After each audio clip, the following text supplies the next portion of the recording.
طبعا قبل ما اقدم فقرتنا كله الاول. انا عايز اسال ماشي الاول الاخر. تمام عايز كيف من في عمل سجال من تمام لو هو ربنا يبارك فيك. لا يخلو لا انت الاول. لا ما ينفعش. انت بعيد. ما خلاص بقى يا عم. ماشي. الراجل مسجل طبعا ده تاني. لا يخلو لقاء بدون امير الشعراء. طبعا. امير شعراء محافظه الدقهليه وابن قريه البصرات، اخونا الكبير وشاعرنا الجميل مع الشاعر محمد زايد. طبعا. واحنا صغيرين واحنا في سنكم كده كان المنطقه دي كلها اسمها مدارس المجمع. ما كانش في مدارس هنا اتبنت، ولا كان في بيت الثقافه، ولا كان في اعداديه، ولا بتاع معهد البنين الازهري. ما كانش اي حاجه غير الملعب ومدرسه المجمع. وما كانش فيه مدرسه في البصرات الا الابله اسمها ام هاشم بلبول، المدرسه الوحيده اللي كانت من البصرات. وكان كل المدرسين اغراب، ابله استر وابله نور وابله احمد غمره، كلهم من متغمره ومن اجل. فالمهم كان الناظر بتاعنا من الجماليه، مدرس اللغه العربيه من الجماليه، مدرس الزراعه كان من الجماليه. المدرسه الوحيده اللي كانت من البصرات اسمها ام هاشم بلبول، الله الف رحمه ونور عليها. كانت ام فاضله ومدرسه من اكفأ المدرسين في البلد. فالمهم قالوا نعمل حفله في عيد الام. قالوا نعمل حفله، طبعا بقى اللي بنجيب بلدين واطباق ونحط فيها تعريفه وشويه دقيق. الكلام ده مثلا نقول مثلا سنه 66. جميع حفلات عيد الام انا اللي كنت بعملها. انت كنت تصغر. 66. انت ايوه 66 يا عم. كان عندي لسه 6-7 سنين. لسه مولود. كان عندي 6-7 سنين. المدرسه الوحيده اللي كانت من البصرات كانت الابله ماجد بلبول، والاستاذ يحيى يحيى عبد القادر. هم دول اللي كانوا مدرسين في البصرات. المهم قالوا نعمل حفله لعيد الام 21 مارس عيد الام. واحنا صغار كنا بنلعب، وفي مدرستي بنعمل حفله لعيد الام، بلالين وشويه العاب وحفله في وسط الالقاب، استاذ وابله وعامل وعامله وتلميذ، والكل فرحان وسعيد. وبدات اكبر في التفكير، حسيت ان الام اكبر من التدبير، زي ما اكون وقعت في بيت. ايه الام دي اللي بنفكر فيها وبتعمل الحاجات دي كلها؟ مش قادر اطلع من التفكير، شغلتني حياتها كتير. قلت يا واد ممكن تساعدها في المواعين، بس الله المواعين يعني. فعلا قمت نظفت سريري، شافت ام الفعل ورده، جت شكرتني بذمه ودين، بتقول الله يبارك في التعليم، بيعرفكم معنى الام. التعليم اصلا بيربي زي الام. كنا زمان الستات ملهاش تعليم، جت ثورتنا زمان سمحت بالتعليم. الدنيا حظوظ، انا يا دوبك اكتب اسمي، الكلام لامي، انا يا دوبك اكتب اسمي. طيب يما اساعدك في المواعين؟ قالت لا يجرح ايدك. شوف قد ايه حنان الام. انا بقول لها اساعدك اغسل المواعين معاك، قالت لي لا عشان ايديك ما تتجرحش ما تعملش حاجه. قالت لا ايديك تتجرح، رتب اوضتك كفايه عليك، قول لاخواتك يبقوا زيك في التفكير. هيجي اليوم هتعرف امك لما هتكبر او هتخلف، تعرف قيمه الام وهتتعرف. ست الكل وبهنيك في ايام العيد، شرحي يطول في ليالي العيد. ست الكل ام نجاة وبحييك ايام العيد، وبهنيك على قلب نجاة، شايل يما في قلب حاجات، دايما عامل بالصلوات والدعوات. كتبت كتير عن عيدك، ملامحك رسمة ايدك، حتى في عيدك شمعي ايدك والجاتوهات، اسمك ام وست الكل الحاجة نجاة.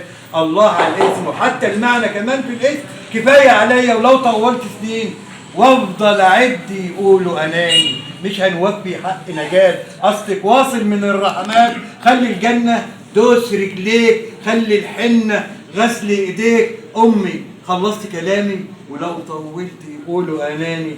عيدك يما كل عام وانت في الجنه. حصلت ام الاستاذ اشرف في الجنه ان شاء الله. الله يرحمه.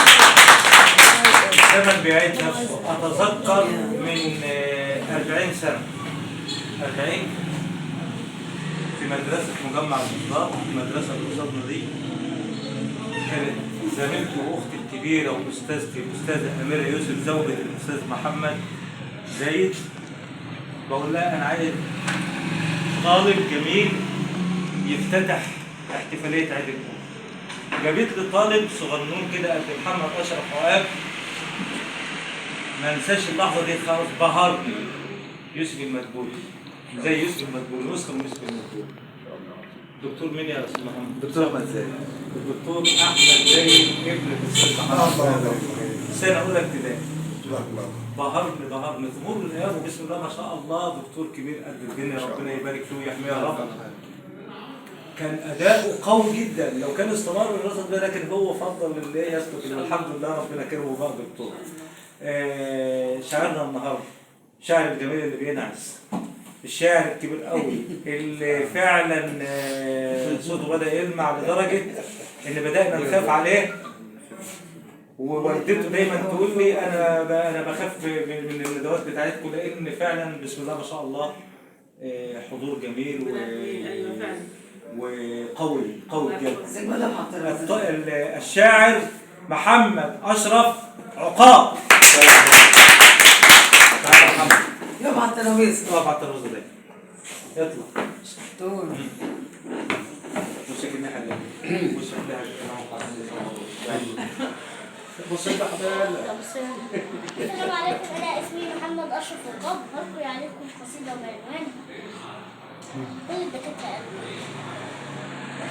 الدكاتره قالوا خير، ما عندهاش ولا اي حاجه، ولا حتى محتاجه الدواء. احنا عارفين احنا بنمارس في الهواء شويه برد ما يستاهلوش، والسيني برضه اول مره احس وانا حاسس امي ما بتشتكيش رجلي الاول. عجزت يما، عجزت يما، ده احنا كل جمعه نبوس ايديك عشان نوضب شقتك وكل ده. عجزت بقى، مالك اتجددت ليه؟ حتى بكره ولا مفيش شبع يما صغيره. الدكاتره مش بيقولوا حاجه تيجي ليه؟ تعالى. انا قلبي بتوغوش وحاسس ان امي فيها لا ايه؟ محمود الله ما فيهاش شيء نقلق عليه. عملتوها ليه؟ أول مرة أحس إن دماغي بتشقق وتفكيري بيعمل فوق. ما صدقتش ولا تخيلت وأنا واقف في ساعتها بإني بموت. رسمت الضحكة بزيادة، رسمت الضحكة على وشي وبزيادة. دخلت عليها عارفاني؟ قال كداب كالعادة. مين يقفشني غير أمي اللي خبزاني وعجناني وخلى عبد أسناني. ما عرفت بس من صوت إنها شهادة، وشهدت يجي 100 مرة. ساعتها كل إحساس اللي كان مكبوت طلع بره، وهاجت ذكريات عبت عينيا دموع، وإحساس الطريق اللي ملوش رجوع. حاولت أخدعها واستهبل، بقالك عمري بتمثل وهي وعايشاك في الدور، وصدقت إنك تتخم. يا راجل خلي عندك دم، ده حافظ عليك وتقطيعك وتهتهتك وألعيبك ومتباين عليك الويل. عايزة منين تجيب لك حيل عشان ما يبانش في عينيها العذاب والهم. يا راجل خلي عندك دم. قد بصلي في عينيها سنين بتفوت، وجوايا الكلام من كتره عدى سكوت. كان نفسي اقول ندمان، اقول خجلان، اقول لك اني امايه وبحبك حبا مش معقول.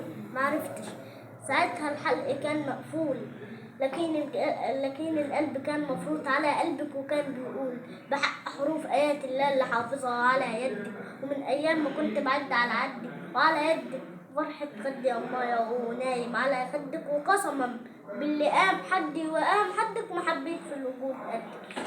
وجاي دلوقتي بتستعجل في ساعة العمود وتتلهوت، ما بنحسش بقيمة الثانية غير بعدين. وتسرقنا الحياة ما نموتش غيره والموت نبكي العيد. هشق القلب ومسافرة خدتني الغربة من حضنك سنين كافرة. نسيت نفسي أنا آسف، قالوا لي الغربة بتعلم دروس وحياة، وهي الغربة يا يما تطوب ونجاة. أتاريها حزام ناسف أنا آسف، مالنا يما في الآخر وهي الدنيا أيام. حق النحتة ومعفرة خلاص خليها للآخر، وحتى تكون حلوة وعليك العين وريك العيال يما بقوا بالتين. وجبت الواد يا ست عشان ما تتضايقيش، وصيهم خلاص يما ما تخنقنيش.